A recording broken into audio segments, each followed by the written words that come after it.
Hey everybody, what's up? This is Hold the Truth Hostage, where if the truth was so important, we wouldn't negotiate with lies. Now this video, man, it's been a long one coming. And it's basically, man, I've been thinking a lot, you know, been thinking about the future. And I think we've been sold a false future. We've been sold a false future when you look at everything we watch today, even movies like on the cyberpunk films or even that game that came out, Cyberpunk, you know, and even movies where you watch or TV shows where they're focused on space, when you watch them, you're like, man, this doesn't make sense. A lot of the stuff they're selling about the future, it just doesn't make sense. Even the technology we have today doesn't make sense, So, to keep myself from ranting and just going in a crazy amount of circles, I'm just gonna start off with with one: space. To me, space travel is something I think that's been hindered, that's been destroyed and limited because rather than sending the I would say you gotta look at, rather than sending more men in space and keeping it, in my honest opinion, more on the line of less resources being used. Agenda has polluted the promise that space travel used to have. Whether that space travel thing from the, Armstrong was real or not, one thing is factual, is that it's less expensive to bring men into space, and with the amount of risk it takes to actually go to space, you would think, hey man, if it's for mankind and the human race, wouldn't we attempt to send the sex that has a far less cost issue and is far less of a cost issue and far easier and less complex and less resource draining? Because the thing you gotta understand is it's like to reference space travel, gonna reference the prison system. You gotta look at this: which one is cheaper to keep in a prison, men or women? And if you do the math, you look at a man. Okay, a man needs a bath, a man needs food, and a man needs shelter, and I guess, of course, physical stimulation, working out, just to keep in good shape. Now, when you look at the females in the prison system, you will not only need everything I mentioned for the men, but you're going to need a lot more medical equipment, for that time of the month, the menstrual cycle, the, the emotional issues, and then the tampons. You're going to need far more items when it comes to taking care of a female prisoner than taking care of a male prisoner. That's why I think, the prison system, for the for-profit prisons, they definitely want and are, the laws are created to place more men in prison anyway. The men are more cost effective when you put them in prison. So you got to look at this with space. It would cost far less to send more men into space. You know what I'm saying? They don't have that time of the month. You won't need certain things to clean them, and their bone density is higher. And in space you actually lose more bone density due to the lack of gravity. And I know somebody will bring up, well, you could create gravity and so on. Yeah, but even if you were to create gravity, that doesn't change when the the man, when you have to go outside of the ship to make repairs and so on, I'm saying the male has more bone density. So, what I'm trying to say is, and you got to look at the whole future aspect of space travel. And what would make more sense is you would send far more to exclusively, you would send men in space. It's more cost effective. And in all honesty, that's where we're heading. That's why I call this video a false future. Like you watch, I watched a lot of Gundam growing up. One thing you learn from watching Gundam is you see a lot of the space colonies and so on. And when you see them in space, in the space colonies, you see man and woman and so on. So what they've done in selling this romanticized, anti-scientific, process to going towards space, if they've made it, we got to send both men and women rather than, we'll send the men in space. We can send a lot more of them. It'll cost less, and we'll get these men to build the space colonies, get them going back and forth into space. It's cost less. It's already cost a lot of money to send someone in space. So why add more to the budget? So what we would do is you send more men in space, get them to build those space colonies, because it would cost a lot less.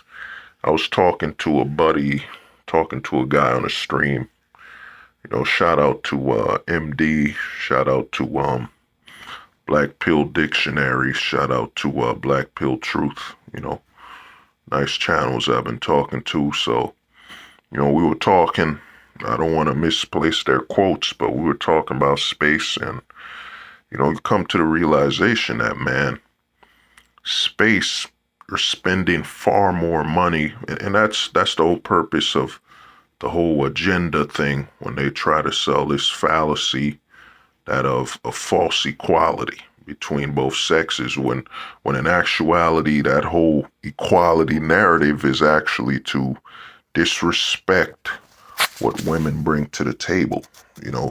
This video isn't about that, so I won't go into that. But the thing is this, it would make a lot more sense for you to build the colonies in space and just send nothing but men in space to build it. You know what I'm saying? And once you build that, these colonies in space, or these space towns, or whatever you want to call it, you know what I'm saying, that, roam around the space, then you would send the women into space. But even then, I think we're heading towards something, because we're heading towards something that they won't tell you, because they're selling that romanticism that you have, that both men and women will be heading to space at the same time. They're selling this romantic exploration that, yep, both men and women will go into space and will repopulate. In reality, that costs too much, and it's far too risky, and it doesn't make sense. So you're going to, for example, you send a man and a woman into space. Now, okay, now she's gonna get pregnant. Let's say, it's gonna take 9 months while she's pregnant. So while in space, you have to tend to the needs of the woman that's pregnant with the child. And then the bone density is decreasing and so on. And then you gotta think a baby's already fragile. And if you look at it, the amount of resources it's gonna take, it doesn't make sense. That's why I watch all these movies about going to space, and I'm like, doesn't make sense, man. What's really going to happen? And I was watching a Netflix documentary on, bio editing, them using something called CRISPR to edit DNA, and a lot of people becoming biohackers. And what I think's coming is that, and I think this is the very reason we have so much division between men and women in the public eye, with the politics in the Western society. Why we have so much of a divide, it's actually to fuel and actually get men in a state of mind where, they no longer will seek women for reproduction. Because the biggest weakness we have as men on this earth, and it only works on this earth, it benefits us on earth, but going into space, it doesn't benefit us. We get exposed. It's a weakness. And that weakness is that we need the opposite sex to reproduce. That's the biggest hurdle that's holding mankind back. That's what's holding man from reaching his potential outside of the earth. And that's that need for the opposite sex to replicate and reproduce, because in space you have a lot of potential issues. Gravity we have here on earth, for example, I don't have the word right now. We don't take don't have great, I don't have the word, but gravity, we have to actually replicate it in space. We have to actually create artificial gravity with, be it a spaceship or whatever we're creating, a space colony. We have to have artificial gravity, something that on the earth is, it's free. You know what I'm saying? There's no maintenance on that. So for us to conquer space and for us to go further into space, we're going to need to, as men, to be able to replicate and breed without the opposite sex, and once that limitation is gone, then we'll truly have unlimited ability when it comes to how far and where we want to travel in space. And I think, I've been saying this on a lot of my videos. That's why I think the whole great divide between men and women was created by the government, whether men knew it consciously or subconsciously. The whole goal of the division was to create and look at it. You gotta understand that, and I know I touch on this every video, but it's just most men don't know this fact that I bring up, and why voting as a man, if it isn't, like I was saying, I was saying, the reason is this, man. I believe, and in fact, I think a lot of men don't bring this up, and this is why I say the male vote is useless. Useless in a westernized society, because once women were given the right to vote, what the government did is it did not have a legal check and balance for the sexes. So what I mean by that is that, for example, let's say 500 women vote for the mayor, and 600 men vote for the mayor. There is no check and balance that says, you know what, since 600 men voted and only 500 women voted, we will only count 500 votes on both sides of the sexes. That way, we do not, manipulate the votes by seeking to be biased towards one sex. That's why the whole system is broken. That whole equality narrative, it's a fallacy. It's an entire fallacy. And a lot of guys don't bring that up in the manosphere, politics. No one brings it up that we do not have a check and balance between the sexes when it comes to votes. So, and you have to understand that the government created by a fellow man left this loophole because they know that instinctively the women will seek out more protection, more provision from the government than men. So they know if they can have their female votes unchecked, they'll always be able to win. But like I was saying, all this was created, I would say, in the 1920s, when a vote was given to ensure both sexes could vote. It was all, like I was saying, it was all created to leave a major loophole. And most men, when the votes were given for both sexes in the 1920s, whether men knew it or not, subconsciously, they created, by leaving that loophole that there's no check and balances between the sexes when it comes to votes, is that it left, whether, like I was saying, whether it was subconsciously or consciously, it leaves a huge opening to create a great divide between the sexes like we have today in westernized society, where, you got men being, the laws literally are designed to put a man in prison, be it through social interaction, whatever, So you have this great divide between sexes. And what it creates is that for the first time in history, especially if you look at the West in history, is that it creates a narrative that when men seek out a woman, their first thought is they have to weigh out risk. Now think about that. You have to weigh out risk, something that was never an issue. The only time a man would weigh out risk with a woman was if he was getting involved with a married woman, if he was getting involved with a woman that was, part of a culture that did not approve of him or his culture. Those were the risks. But now there are risks implied with false accusation. Some states actually give the ability to rescind consent. That there's something between men and women that has never existed, and that's the risk aspect.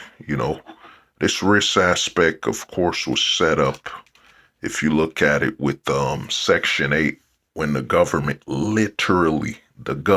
this is why when I talk to a lot of guys, they like to say, oh, I'm a Democrat, I'm a Republican. The politicians are for family. The very same politicians that in the 50s literally came to the black community and said, you know what, we'll give you Section 8 where you have to put the father out and we'll support you. Basically, the government saying, we'll support you only if you're a broken family. That government, right? And then that very same government that, created, welfare, because they wanted to remove the man from being the natural welfare of the family. You know what I'm saying? And then the way they created the legislation for welfare. You know what I'm saying? That there's a lot of, and then you bring up no fault divorce, where it's literally designed for the government to have an easy way to collect money from a man and an easy way to imprison him. That government, right? That's the government you hear these guys talk about and speak so highly of. That's the family-orientated government. You know what I'm saying? Then there's other BS, with the crime bills. You know what I'm saying? Where there's so much, man. That government. And I believe for the first time in history now, you see Russia, where they're literally trying to pay men to have, reproduce. But what it's created, this great divide where the government has stepped in. The government has interrupted the natural cycle between men and women. The government has broken what was never broken. So now a lot of countries, you see Japan, they say, oh, the population's going down.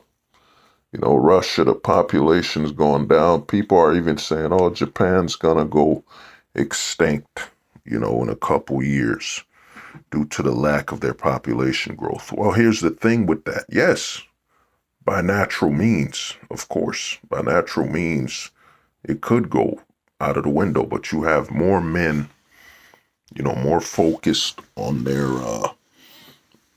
careers, their hobbies, and so on. And what's going to happen, and then you have the biogenetics that's coming, the innovations. What you're going to have is eventually men on Earth who want children will seek to have children by bioengineering, by bioengineering, as in men will openly seek to have children by means of not reaching out to the opposite sex. That's what you're heading towards. So people looking at these societies saying, oh, they're going to go extinct. Now, I said this on a previous video. The government will never apologize for its wrongs.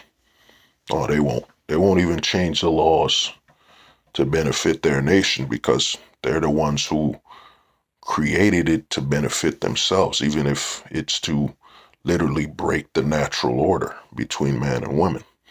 So what the government's gonna do, you're telling me that we're the Japanese government, for example, we're the Russian government, for example, and we know that a new way, what's funny is a new way that a country can go extinct is by literally letting them stop and slowing down their reproduction. So you're telling me the government is not going to promote and accept bioengineering of children?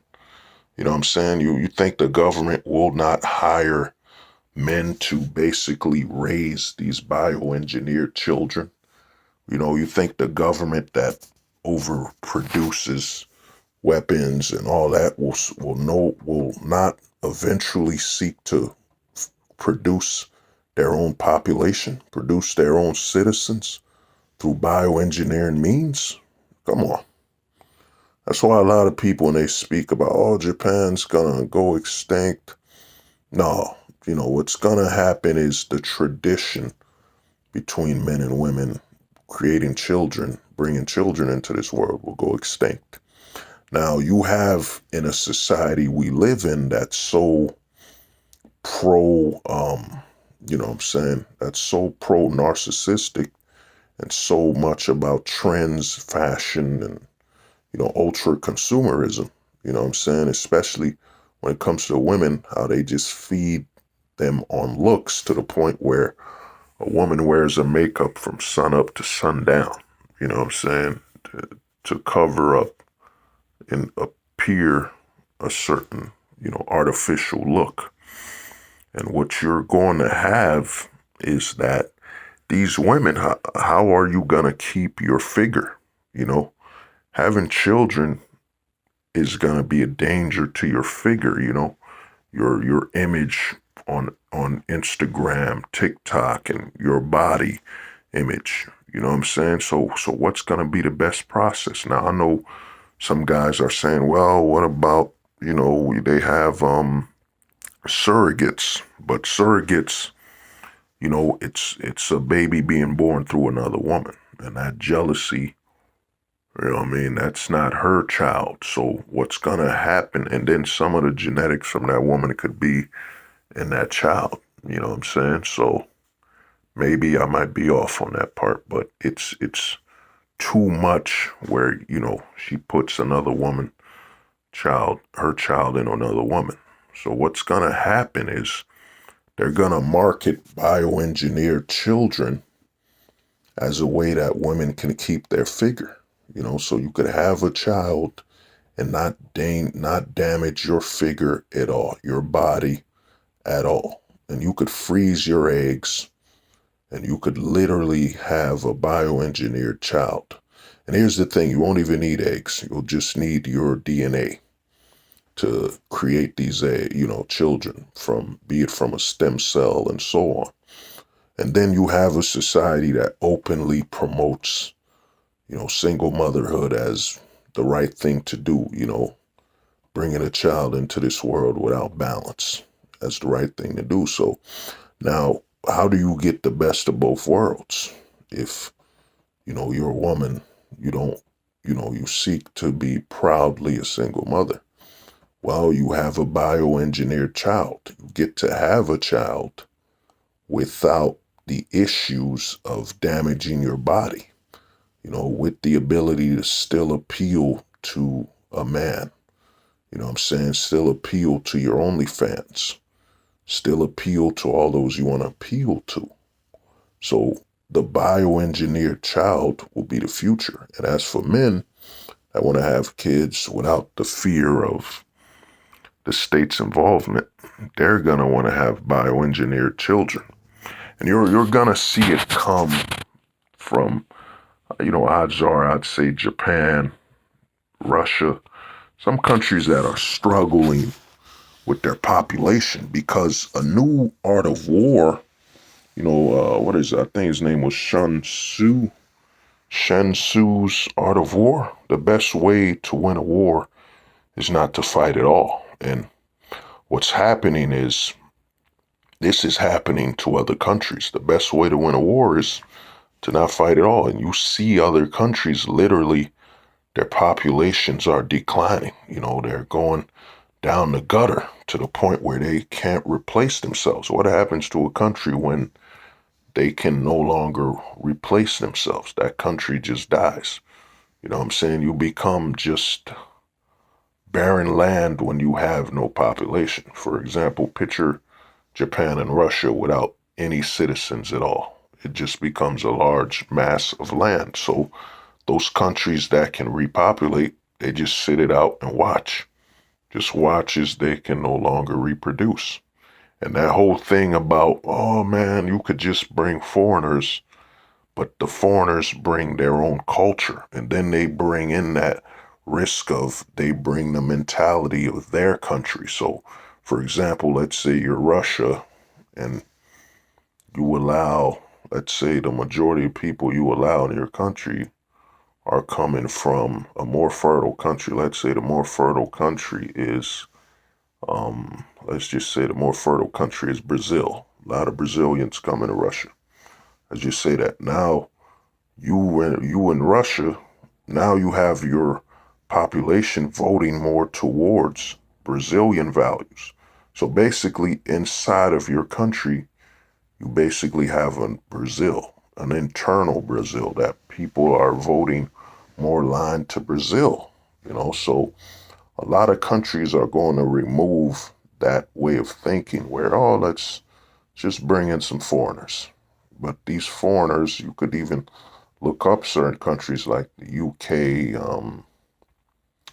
you can look up some Italy and other countries where they have a massive amount of foreigners, and these foreigners have different cultural values and different ways of voting. And when they outnumber the natural citizens that are born there, they alter the entire landscape of the voting and the traditions of that country. So now what's going to happen since you have something like automation, what's going to happen is you're going to have genetically bred children where a government wants to maintain their population. And what's going to happen is the government will genetically breed these children, and the government will, odds are, and I was going to save this for another video, and I most likely will, but odds are they will perfect genetic bioengineering to where they can literally just breed a human being that's of the age of potentially 12 to potentially, they probably will just breed a full-grown adult of age 21, because they want them to be able to work as soon as possible. And then they want to implant certain knowledges in their heads. So what you're going to have is a bioengineered, population, because a government cannot be sustained when their population is dying. So what you're going to have very soon is bioengineered adults, because we watch a lot of fiction where, you bioengineer babies and all that. But let's be honest, with today's society and how much people are seeking simplicity and how much people want to live their lives, the average person, if you came up to them and told them, I want to bioengineer you a child, odds are they want that child at age, let's say 5 to potentially 10 years old. That's probably the age they want you to bioengineer the child. They want the child, they don't want to spend a lot of time babying the child, babysitting, feeding and all that, that stage where the child is incapable of taking care of itself. So what you're gonna have is you're gonna have bioengineering where they literally breed adults. You know what I'm saying? And the government especially, and I think these adults will basically have a shorter lifespan. The government will basically breed them to maintain their population. And by then we're gonna have technology where you can implant, where you can implant knowledge straight into someone's mind in their brain. Like you saw Tesla bring up what is it, the nerve, whatever, something you put in somebody's brain and they could control their computer and all that. I'm going to touch up on that even more. You know what I'm saying? Something you could put on their brain and they could control their internet, their phone, everything. Because what you're going to have is the government's going to see that, man, we can lose, Let's say, for example, Russia, which their population is, falling down. You're losing strength and power because your population isn't recouping.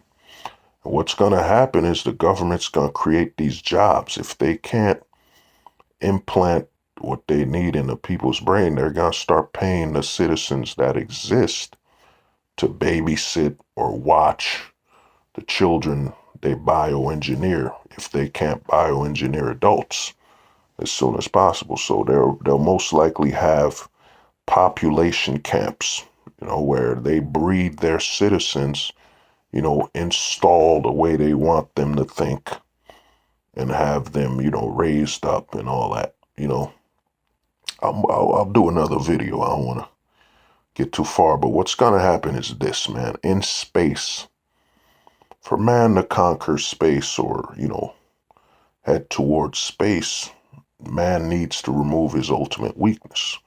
His ultimate weakness is his need for the opposite sex to breed. That's man's ultimate weakness. If man can remove that weakness, then in space where, let's say, for example, all you need is a skin cell or whatever, and you can implant certain knowledge into that bioengineered child, and you'll be able to breed in space from nothing. And then to to make sure that the DNAs are diverse, you'll be mixing the DNA samples from your fellow men that you've brought to space. For example, let's say you bring 30 men into space. Now, none of them related. And you bioengineer children from all of them, from skin samples. You know what I'm saying? Then you mix some of their DNA to create, a diverse child and so on. You'll be able to keep the diversity of just having 30 people. And then if that technology allows, for example, let's say they take a skin sample from you, but when they breed you, they removed your DNA and only your grandparents, your father's DNA is there. So they use from your own DNA, they replicate your father who has none of your DNA. You know what I'm saying? Just his DNA and his mother and father.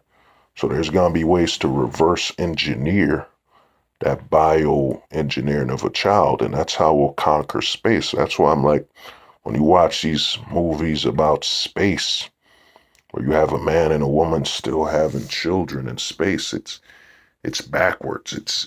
It's anti-science and anti-technology, man, because you're telling me 50 years from now we go to space and we're still breeding the old-fashioned way with all the issues that come with it.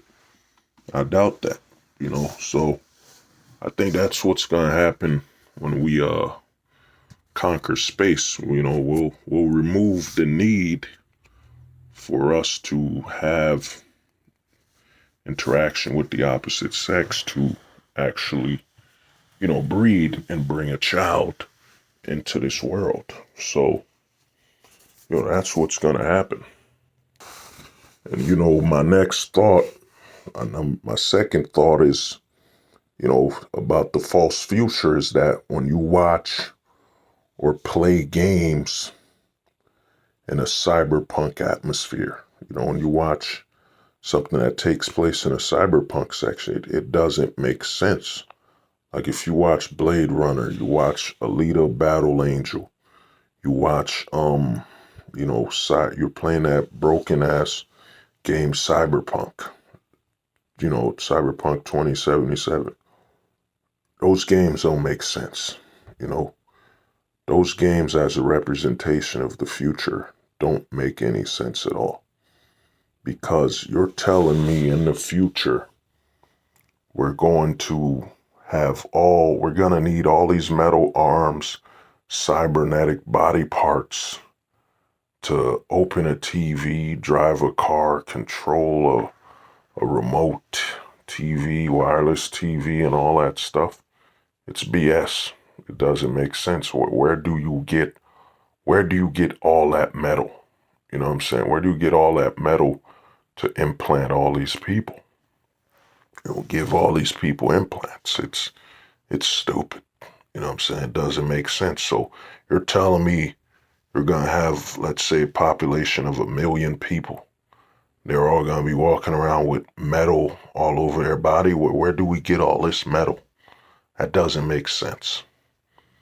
The truth is this, I remember the word now. It's Tesla was talking about that Neuralink, where you put some type of thing in your brain and you'll be able to absorb knowledge and all this stuff.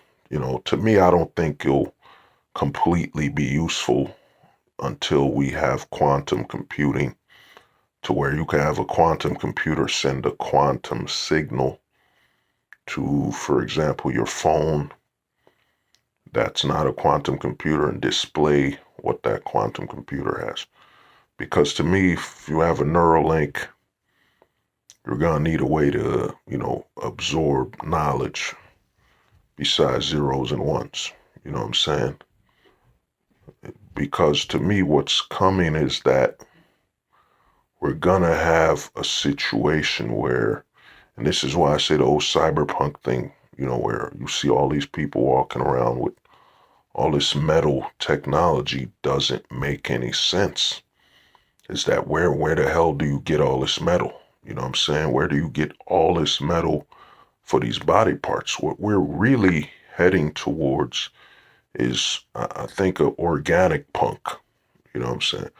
Just to alter the cyberpunk organic punk future where they can literally grow you a new leg, grow you a new arm. You know what I'm saying? Or they might genetically alter you to where you can regrow your arm. You know what I'm saying? It doesn't make sense that you need a metal arm. You need all this metal that's coming from where? Where are we going to get all this metal on Earth to give everyone metal cybernetics? And the other thing is, doesn't make sense about these cyberpunk things. And it made sense back in the day before we had the smartwatch and smartphones and all that stuff. It made sense. But now you have a watch that can literally control your TV, that can literally start your car, unlock your door, your camera, you know what I'm saying? Camera recording your home, security camera, all that in a watch or your phone. You know what I'm saying? It doesn't make sense that we would head towards, okay, we got smartwatches and all that. Now we got to have metal cybernetics to do what we could do with our phone. It doesn't make sense. What's going to happen and what's going to happen, and I think what's going to happen is that we're going to have metal. We're not going to have metal cybernetics and all that. You know what I mean? I think what we're going to have is we're going to have organic. We're going to have organic, limb replacement. We're going to have, if you need to watch that Netflix bio engineering document. But we're not going to have all this cyberpunk, all this metal crap. It doesn't make sense. What we're going to have is we're going to have organic means to replicate a missing limb, basically print it out. And we might even have genetic engineering where they mess with your DNA to literally give you the ability to regrow an arm. But that might take too long, so, and might not be able to make enough money. So what they might do, they're literally gonna print you and grow you a new arm. You know what I'm saying? They're gonna print you an organic arm. I think we're heading towards the organic punk future, not a cyberpunk future, because you watch all these cyberpunk films, you gotta ask yourself, man, where do they get all this endless amount of metal and raw material? It doesn't make sense. You know what I'm saying? What we're going to head towards, we're going to head towards an organic future. Now, the cyber aspect, I think that's going to happen, and I'll probably end up making a video on this separately, but I think we're heading towards a technology, and I think phones will be replaced by smart watches that can project a hologram. A lot of these phone companies, as it becomes more of an issue with all the the side effects of having a physical phone in society, and what the damage it does, getting the raw material to build it and all that stuff. I think the future we're heading towards, the phones will be replaced by the smartphones. I mean, the smartwatch. And the smartwatch will basically be able to project something, capable of 3D projection that is a smartphone. You know what I'm saying? Because it'll take far less, resources, to have a watch, a smartwatch can create a hologram. Because a phone, the amount of parts it takes and, the damage it does to the world and, the pollution and all that, it's not feasible. What's going to happen in the future is we're going to switch from the phone to the smartwatch. And the smartwatch will basically project a 3D projection, 3D hologram projection that is a smartphone. You know what I'm saying? That's what's going to happen. And then to bring back the Neuralink thing, I think we're going to soon, they're going to develop nanobots. Soon they're going to develop nanobots they can inject inside of you that can basically produce a frequency that would allow you to control your phones, your TV, everything, your car, and, probably have a special, unique ID or whatever. Because it makes sense you could put nanotechnology into someone's body. That whole cyberpunk thing where everyone's walking around with metal arms and metal body parts, it's stupid. Then think of, even if you do a lightweight of metal, it's doesn't make sense, man. So you're gonna go through the airport with metal all over your body. You're gonna swim with metal all over your body, and then where are these resources coming from? It doesn't make sense. You know what I'm saying? I think we're heading towards a future where we're going to have nano implants, nanotechnology implanted into our bodies. Nanotechnology that basically will help us out within our bloodstream, that will fight bacterias, that can be updated to face new bacteria and send new frequencies and all that. That's where we're heading. And that Neuralink, I think we're heading towards that too. Another reason I think we're heading towards that is, I was watching that Netflix thing, and, they were showcasing a way they can basically reverse aging. You know what I'm saying? What's going to happen is the government's going to say, man, We don't have a lot of people having children. So, and let's be honest, the people that spend the most money are adults. But as the adults age out, they can no longer spend at a certain, route and keep up with the trends. So what's going to be easier for you to save? Creating a new population or saving the current population you have? So what you're going to see is a lot of governments will, you know, outline programs where, and I think pharmaceuticals, the price is going to go down because the government's going to look at it. We either keep, you know, this illegal rate where pharmaceuticals can charge you 1 billion% up mark on stuff, or they lose their population of adults. What would happen if a man that's 60 years old could be de-aged back to, let's say, 20? He would spend like a 20-year-old again. You know what I'm saying? He would re-put his money into the economy. So what's going to happen is you're going to have the government invest in saving the current population they have. You know what I'm saying?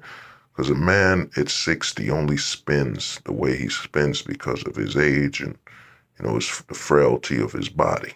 So if you were to reverse his age, you would spend like he used to spend and take in to activities that he used to take in at the age of 20 and so on. So, the hormones would return. A lot of stuff would adjust and return back. So, you would have that. So a lot of governments will come to seek to save the current population they have. So you're gonna see a lot of de-aging as the time continues. Because what's better for the government? Saving the population they have. Let's say you got 50 million people, and let's say you have out of that 50 million, 40% are above the age of 40. You can de-age that population and return them into the economy. Or you could try to breed a whole new population, babysitting that population, even if it's government, done by the government. It's far more work.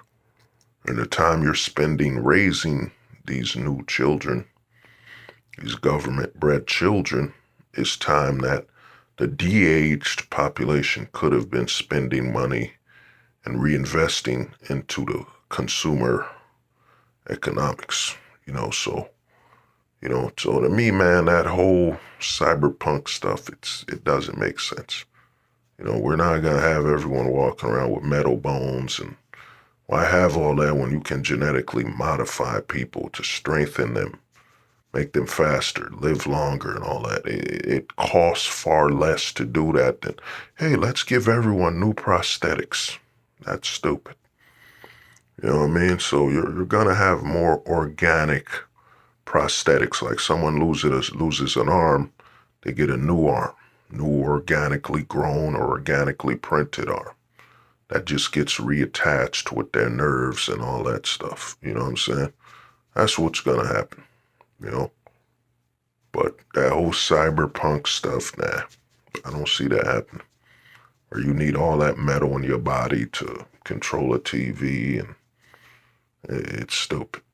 You know what I'm saying? It's stupid, not cost effective. But I think like I said, we're going to have nanobots and stuff like that, to adjust things. You know what I'm saying? So let me see. I think I forgot something. Okay, I spoke about space. I spoke about the whole cyberpunk thing. I guess I got one more because I can't remember the third thing. But the other thing I think we're going to have, and I think this is going to truly be the future of technology. You know what I'm saying? When it comes to breaking that false future narrative we have, I think we're going to have organically powered technology.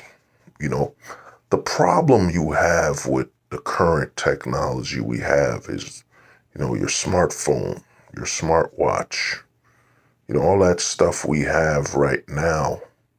You need an exterior source to power them. You need an exterior source to power your phone, to charge your car and all that. What's going to happen, especially if they want everyone to have access to technology, we're going to have technology where it runs on your body. You know what I'm saying? Where you have your phone and it's literally running off of your, your bio energy or signal. You know what I'm saying? Your static or whatever. It's going to run off your your body. I think we're going to head towards a phone where it's literally charged and powered by you. You know what I'm saying? Because no matter how fast a charger recharges a phone, wirelessly or wired, the problem is it's not maximized,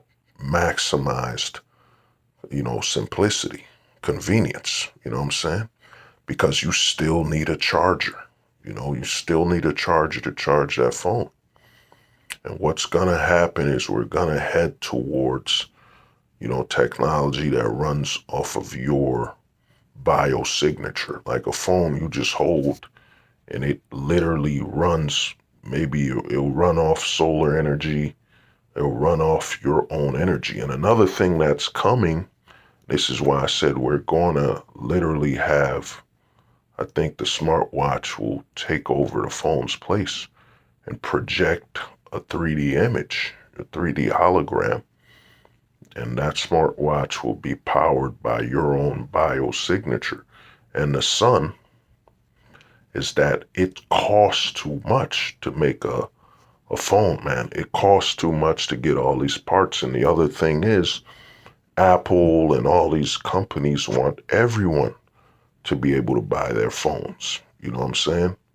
So eventually they're going to get to the point where they understand that we need to simplify this thing completely. You know what I'm saying? If we want people to have access to their phones 24/7, then they shouldn't be worrying about charging it. You know what I'm saying? Then we want to have less impact on the environment. So we want less impact on the environment. We're going to have to minimize how these things are produced. So you're going to have, eventually, we're going to shift towards a smartwatch as your phone, where it projects a hologram. You know what I'm saying?